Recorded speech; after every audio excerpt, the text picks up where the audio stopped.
Every kilometer tells a story. Every climb builds strength for the road ahead. Every ride is an adventure. This is my journey.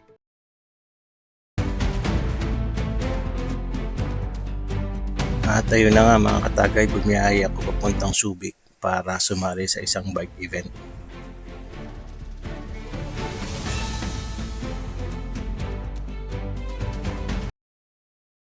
Very simple. If done with integrity, it is one of the most fulfilling rides one gets to experience.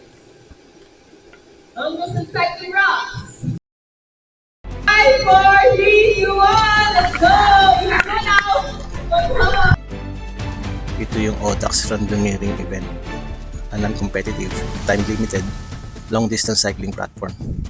ODAX is not considered a race. ODAX events are undertaken with success measured by completion rather than speed. Yung mga ODAX may cut-off times, 13.5 hours for the 200 km distance, 20 hours naman para sa 300, 27 hours for the 400 km distance, at 40 hours for the 600 km distance. At yung category ko, 200 kilometers. Target is to finish within 13.5 hours. It is a self-sufficient ride, meaning need mo magdala ng tools pag nasiraan, at ikaw din nag-aayos pag nagka-aberya ang bike mo. Magdala ka din ng food, water, at kung ano-ano pa para matapos ang target distance. Planuhin ang ruta. Wala din akong support vehicle kaya nga fully self-sufficient dapat. Dito sa event, may mga lokal at international din na mga nakasali. May mga veterano pa nga at mga kagaya kong newbie. May mga checkpoints na kailangan mong daanan at magpas ka ng QR codes along the routes. In our category, may 3 checkpoints halos every 50 kilometers where you can rest and replenish your hydration.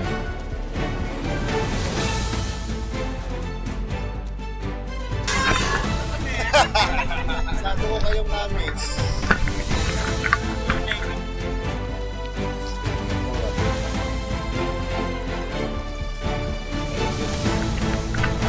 Ang ruta ay mag-start sa SBMA, yung Masinloc Zambales, at saka babalik ulit sa SBMA.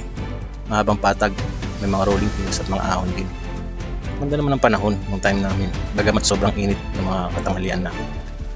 You ride at your own pace, pwede ka magmabilis, magbabagal, basta matapos mo ang event within your cut-off time. You tend also to become friends with your fellow riders kasi sila din makakasama mo sa daan.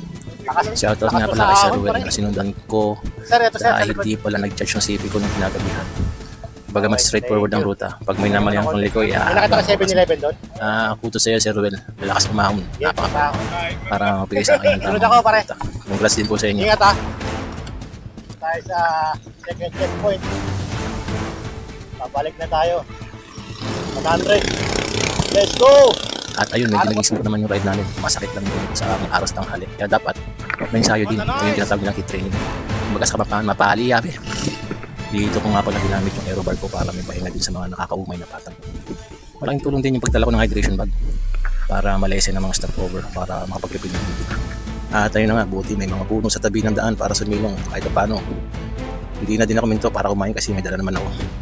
Sa mga 7-Eleven na lang pag magpusan tubig o kung saan man may madaanan. Swerte din at yung ruta ng ODAX SBMA, Subic, marami kaming pwedeng mabilis sa dadaanan kumpara mo sa mga ibang lugar ng ODAX events. Kapag nadadaan sa checkpoints, may mga mababait na staff ng ODAX Philippines at parang nabubuhayan ka ng loob sa tuwing sila yung makikita mo. Sagaan lang talaga mga best at sa wakas matatapos din. Enjoy naman at scenic ang route. Pero minsan di mo na masyado mapansin dahil mapangamba na masiraan ka sa daan, maplatan, maligaw, o kung ano mga aberya sa daan na pwede maganda dahilan ng DNF or did not finish. Bali, susuka, wag lang susuko.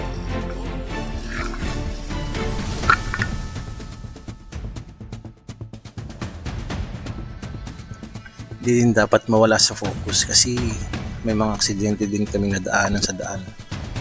Kaya sana ingat tayo lagi sa daan kung 4 wheels, 2 wheels, or kahit ilang gulong pa yan dala natin.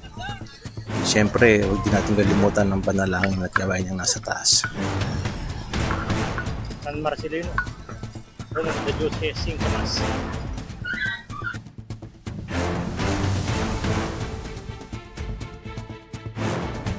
At ayun nga, natapos natin. Salamat sa Diyos.